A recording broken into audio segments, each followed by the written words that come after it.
Hi guys, আসসালামু আলাইকুম, welcome to another video. তো আজকে অনেকদিন পর ব্লগ নিয়ে আসলাম। আসলে অনেকদিন যাবত ব্লগ করব করব ভাবতেছি, করা হচ্ছে না। অনেকদিন একটা গ্যাপের পর আজকে শুরু করলাম আবার। তো আজকে স্পেশালি যাচ্ছি হচ্ছে একটা বাঙালি হোটেলে। বাঙালি হোটেলে যাওয়া হয় হয় না এরকম আর কি, মাঝে মাঝে যাই কিংবা যাওয়ার জন্য ইচ্ছা হয়, তবে সময়ের অভাবে যাইতে পারে। তো আজকে হঠাৎ চলে আসলাম বাঙালি হোটেলে। রুমের খানা অত বেশি ভালো ছিল না, ওই জন্য চলে আসলাম। আসার সাথে সাথে অর্ডার করলাম হচ্ছে খিচুড়ি আর হচ্ছে সবজি, সবজির সাথে রুটি। উফ, জবরদস্ত! আর কি আর বলবো, এই হচ্ছে আমার সবজি। মারা যাচ্ছি, খানা নাই। এটা লাগে সৌদি আরব, টেনশন নাই, এখন আসতেছে। ধৈর্য ধরে, আমিও ধৈর্য ধরতেছি আর কি।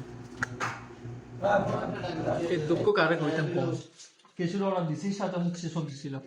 আমার খিচুড়ি রেডি, সবজি রেডি, কিন্তু রুটি রেডি। এখন আইসা মাত্র, কি করবো? তো একটু ফাগলামি সাগলামি কইরা ডাল সবজির সাথে রুটি জবরদস্ত ভাবে খেয়ে ফেলছি।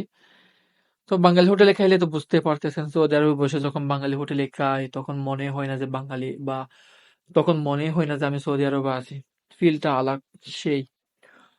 তো চেষ্টা করি সবসময় বাংলাদেশি খাবার খাবার এবং বাংলাদেশি যে মানুষ আছে তাদের সাথে মিলামিশে থাকা। এ হচ্ছে জীবন সৌদি আরব।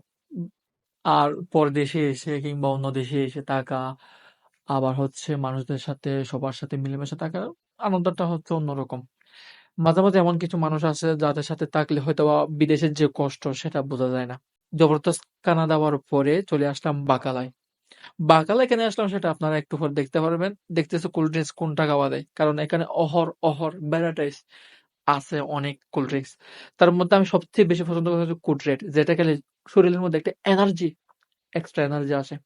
আর সেই এনার্জিটা পাওয়ার জন্য আমি চলে আসলাম কুটরেট খেতে। তো কুটরেট একটা নিলাম, চলতে চলতে চলে আসলাম রুমের দিকে। কি আর করার, রুমে এসে ঘুমামো, আবার ঘুম থেকে উঠে কামলা দিমো। এই হচ্ছে প্রবাস। সালামু আলাইকুম।